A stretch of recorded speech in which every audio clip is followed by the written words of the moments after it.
और अब बात प्रधानमंत्री मोदी की। तेजी से बढ़ते भारत की डिफेंस इंडस्ट्री में एक और नगीना जुड़ गया है। पीएम मोदी और स्पेन के प्रधानमंत्री पेड्रो साnchez ने गुजरात के वडोदरा में C-295 एयरक्राफ्ट की असेंबलिंग के लिए जो टाटा एयरक्राफ्ट कॉम्प्लेक्स है इसका उद्घाटन किया है। साथ ही बहुत सारी बातें भी कही हैं। रिपोर्ट दिखाते हैं आपको।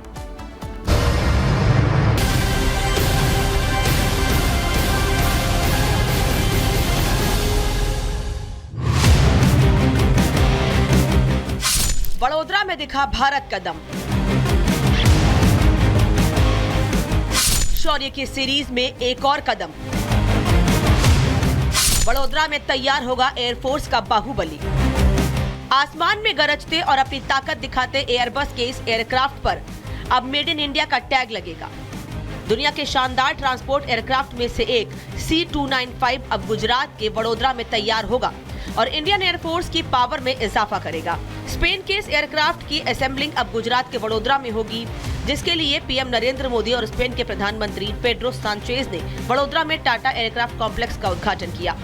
C-295 एयरक्राफ्ट की फैक्ट्री नए भारत के नए वर्क कल्चर की उसको भी रिफ्लेक्ट करती है। आज किसी भी योजना के आइडिया से लेकर एजुकेशन तक भारत किस स्पीड से काम कर रहा है ये यहां दिखाई देता है। वडोदरा की इसी कंपनी में टाटा और एयरबस मिलकर 40 C-295 एयरक्राफ्ट बनाएंगे। भारत में सैन्य विमानों के लिए निजी क्षेत्र की ये पहली फाइनल असेंबली लाइन होगी। इस फैक्ट्री से पहला C-295 एयरक्राफ्ट सितंबर 2026 में बाहर आने की उम्मीद है। बाकी के 39 एयरक्राफ्ट की डिलीवरी अगस्त 2031 तक होगी। ये कंपनी सिर्फ भारतीय वायुसेना को ही विमान सप्लाई नहीं करेगी, बल्कि दुनिया में मेक इन इंडिया और मेड फॉर वर्ल्ड का भी दम दिखाएगी। C-295 ट्रांसपोर्ट एयरक्राफ्ट के प्रोडक्शन की फैक्ट्री का शुभारंभ कर रहे हैं। ये फैक्ट्री भारत स्पेन संबंधों को मजबूती देने के साथ ही make in India, make for the world इस मिशन को भी सशक्त करने वाली है। भारत ने स्पेन से कुल 56 C-295 एयरक्राफ्ट खरीदे हैं। 16 एयरक्राफ्ट एयरबस सीधे स्पेन से डिलीवर करेगा और बाकी वडोदरा के टाटा कॉम्प्लेक्स में तैयार होंगे। एयरक्राफ्ट कंपनी के उद्घाटन से पहले पीएम मोदी ने स्पेन के पीएम पेड्रो साnchez के साथ रोड शो किया। इस दौरान सड़क के दोनों ओर लोगों का हुजूम उमड़ पड़ा। सांस्कृतिक कार्यक्रमों और मोदी मोदी के नारे से लोगों ने पीएम का शानदार स्वागत किया, जिसमें वडोदरा में भारत के शौर्य, संस्कृति और मेहमान नवाजी का शानदार संगम देखने को मिला। Bureau report, republic Bharat.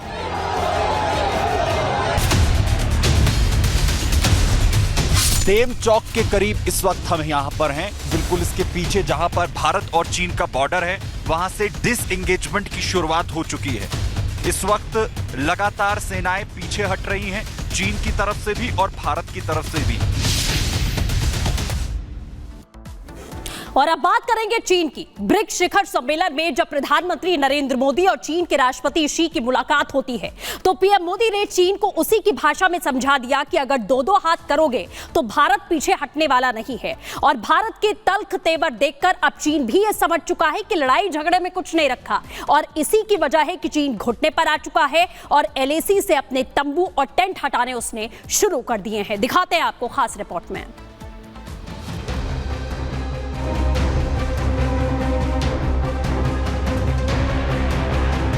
5 साल के बाद हमारी फॉर्मल मीटिंग हो रही है। 5 साल बाद प्रधानमंत्री नरेंद्र मोदी और चीनी राष्ट्रपति शी जिनपिंग की मुलाकात के बाद अब वास्तविक नियंत्रण रेखा में इस मुलाकात का असर दिखने लगा है। 23 अक्टूबर को हुई मुलाकात के बाद अब LAC पर चीन की सेना ने पीछे हटना शुरू कर दिया है। चीनी सेना ने देपसांग डेम चौक में अपने 10-12 अस्थायी टेंट हटा लिए हैं। यहां से चीनी सैनिकों ने अपनी गाड़ियों और मिलिट्री उपकरणों को भी हटाना शुरू कर दिया है। सबसे बड़ी बात यह है कि आज और कल में दिवाली से पहले चीनी सैनिक देपसांग और डेम चौक से पूरी तरह पीछे हट जाएंगे। समझौते के मुताबिक देपसांग और डेमचौक से पीछे हटने के बाद दोनों देशों की सेनाएं अपने अपने इलाके में पेट्रोलिंग कर सकेंगी, जो 2020 में हुई गलवान घाटी हिंसा के बाद से बंद थी। और चीन की सेनाओं ने जिस तरीके से डेमचौक और देपसांग में डिसएंगेजमेंट का ऐलान यहां पर किया गया था, उस की एक्सरसाइज जो है उसकी शुरुआत 25 अक्टूबर से हो चुकी है। डेमचौक के करीब इस वक्त हम यहां पर हैं और ये जो पहाड़ आप देख रहे हैं डेमचौक के बिल्कुल इसके पीछे जहां पर भारत और चीन का बॉर्डर है, वहां से डिसएंगेजमेंट की शुरुआत हो चुकी है। 25 तारीख से ये शुरुआत यहां पर हुई थी और जिसमें खास बात यह है कि 2024 में देपसांग और डेमचौक ये दोनों ही पॉइंट जहां से इस वक्त लगातार सेनाएं पीछे हट रही हैं, चीन की तरफ से भी और भारत की तरफ से भी लगातार इसी को लेकर जो सैन्य लेवल की बातचीत है वो एक के बाद एक चल रही थी। कई बड़ी मीटिंग्स हुई और आखिरकार इसका ऐलान किया गया कि दोनों ही देश इस बात पर सहमत हैं कि जो 2020 वाली स्थिति थी वहां पर एक बार फिर से वापस सेनाएं लौटेंगी और पेट्रोलिंग बारी बारी से यहां पर कर पाएंगी। सूत्रों के हवाले से कहा जा रहा है कि पेट्रोलिंग को लेकर भी दोनों देशों के बीच शर्तों पर सहमति बनी है, जिसकी 2 शर्तें हैं।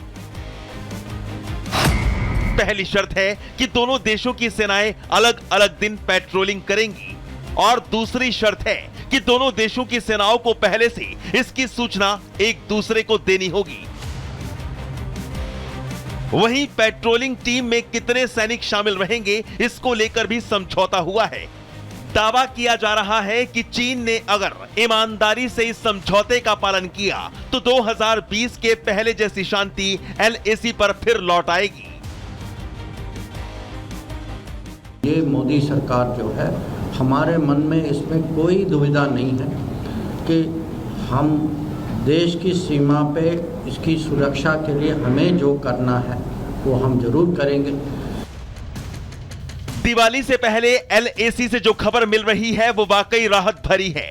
मोदी की बेहतरीन कूटनीति की दमदार जीत है, लेकिन चीन सिर्फ कूटनीति की वजह से ही पीछे नहीं हटा। इसके पीछे की सबसे बड़ी वजह है LAC पर डटे भारत के बहादुर जवान, जो चीन को लगातार उसी की भाषा में उसे जवाब दे रहे थे। चीन अगर किसी एक इलाके पर कब्जा करता था तो भारतीय जवान उसके 2 इलाके कब्जा लेते थे।